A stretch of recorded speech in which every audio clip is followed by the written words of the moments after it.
Welcome to Cheesy Dan Reviews. I'm Cheesy Dan. Today's subject of the review is going to be Marco's Pizza, specifically the Big Cheese. Marco's Pizza is a fast food restaurant chain that's known for making their ingredients fresh. They actually make their dough in-house every morning. Is that going to make a difference in the final score?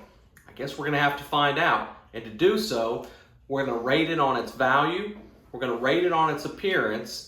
We're going to rate it based on its day one taste, stick a slice in the fridge, come back on day 3 and reheat it to see what its day 3 reheat score is.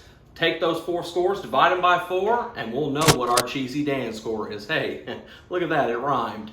So stick with me as we find out if this cheese is worth your dough.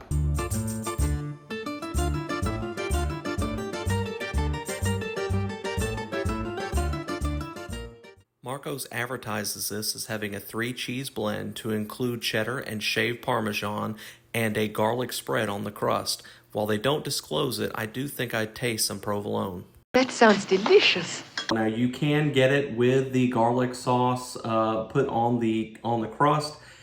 Again, as I've mentioned in a previous video, not really my thing, so I went ahead and elected to have that taken off. So let's get to it. For our initial view, let's open up the box. Well, right off the bat, you can definitely tell it definitely has a bit of grease to it. The coverage as far as cheese goes looks really good. The bread looks super appetizing, and overall, not a bad looking pizza. The only thing I'd have to ding it for, again, it is pretty greasy. That's a shame. I'm sure you can see that in the orange in the shot. So my initial impression of this one for the first look, I'm gonna say the appearance on this one's probably gonna come in somewhere around a 6. Unfortunately, I've had previous experience with Marco's and they are known to be a pretty greasy pizza. Maybe where you get yours, it's not quite the same, but that has been my experience. So I'm gonna have to put this one an initial appearance of a 6. Now, value score. When it comes to valuing this pizza, obviously like other pizzas, you can catch these on sale and that can affect things. This one specifically was marked on a sale for an extra large, big cheesy for $13.99. Hey, sorry for the interruption. I just wanted to make it clear. I know that I said this is an extra large, whereas I normally like to grade pizzas that are larges. In this case, they had a special regardless of whether it was an extra large or large, it was the same price. Obviously, we're going to take the extra large. Why not get extra pizza for the same price? But just keep that in mind when I grade it. It is still the same price, whether it was large or extra large. Back to the video. Its normal price would have put it somewhere closer to $20. Honestly, when it comes to these style pizzas, I usually shop based on sales, and they are very common because these big fast food franchises, that's their business model. Every Friday, they're going to send you coupons in your email. You're going to have specials on the website. So I'm going to go ahead and price it based on the sale price because in all honesty, that's a pretty common thing to be able to get these on sale.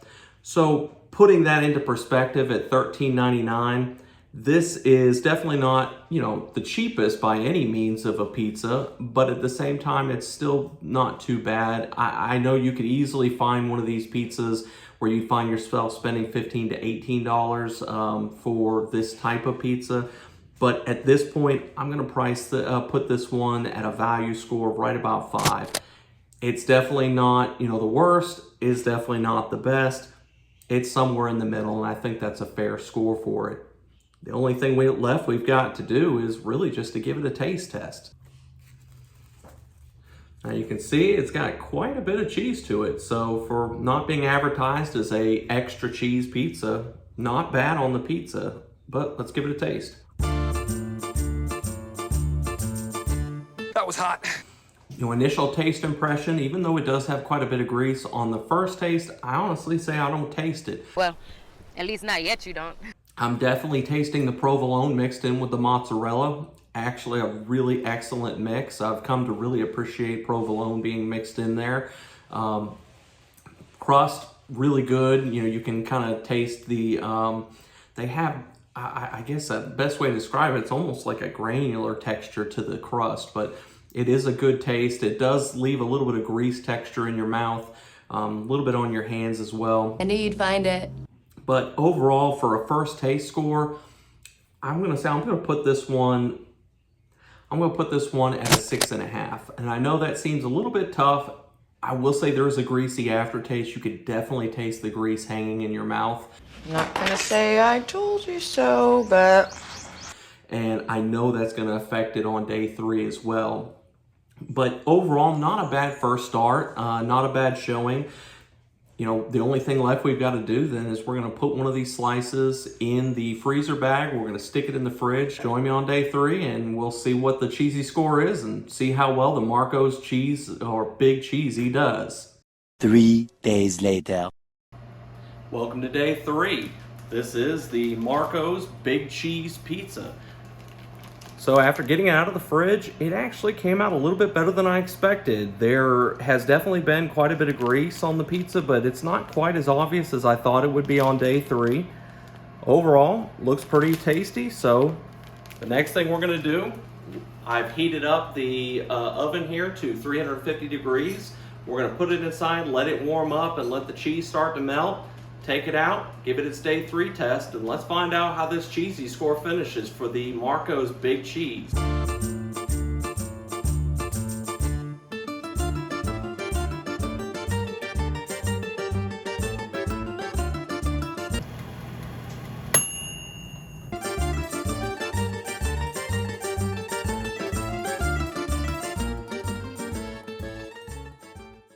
Well, you can definitely see a little bit of that grease starting to come back, but only thing left to do is let it cool and then come back and give it its day 3 taste test. So let's go ahead and get to it. Now that it's had a chance to cool off, let's take one more look at it before we take our bite.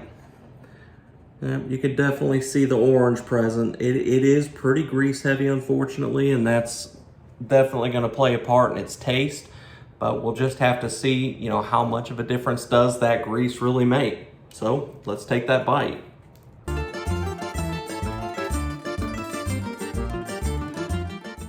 Not really much different than it was on day 1.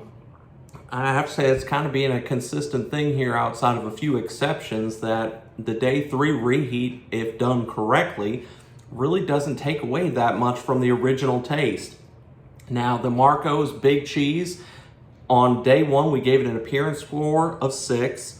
We gave it a fresh taste of 6.5, a price or value score of 5. I know the grease, of course, is still present, and that's what played a part in its 6.5. So for today, I'm going to give it a day 3 taste test of a 6. So not much degradation from day 1. The crust, everything tastes very similar to day 1. I'm not getting any overpowering except for, of course, the grease. The crust, the cheese itself, the pizza sauce, really nothing's really lost too much of its flavor. It's just, of course, a 3-day pizza. But overall, not bad as a reheat, not bad as a day 3. So I would say if this is a pizza that you plan to order with a little bit extra so you have some for later, don't be afraid to. This one does seem to reheat pretty well. Of course, results may vary. But with that score in mind, that brings us to a final cheesy score of 5.875. And with that score, the Marco's Big Cheese, it actually finishes just above the Totino's Party Pizza, and it finishes well below some of the other contenders in this group. For instance, the CC's Alfredo cheese at 6.5, Johnny's Pizza at 8.25. It's going to put it about mid-pack or so, and that's about what I expected, especially after the day 1 taste test. Maybe you're a huge Marco's fan. You believe that their motto, the Italian way, and for you this would score a whole lot higher. Hey, put that in the comments. Let me know what your thoughts are on Marco's. Not a bad pizza. The price does hurt it a little bit, but overall, definitely a pizza I think I could recommend. Just keep in mind it is not going to be the cheaper end of the pizzas, especially for a fast food, but not a bad taste. The mixture of cheeses here is quite good. So I guess at this point, the only thing we've got left to do is to let you know to like, subscribe, follow, comment, share this with your friends. This is a beginning channel. We're trying to get it off the ground, get it growing. Let your fellow food friends know about it. And until we eat again, stay cheesy.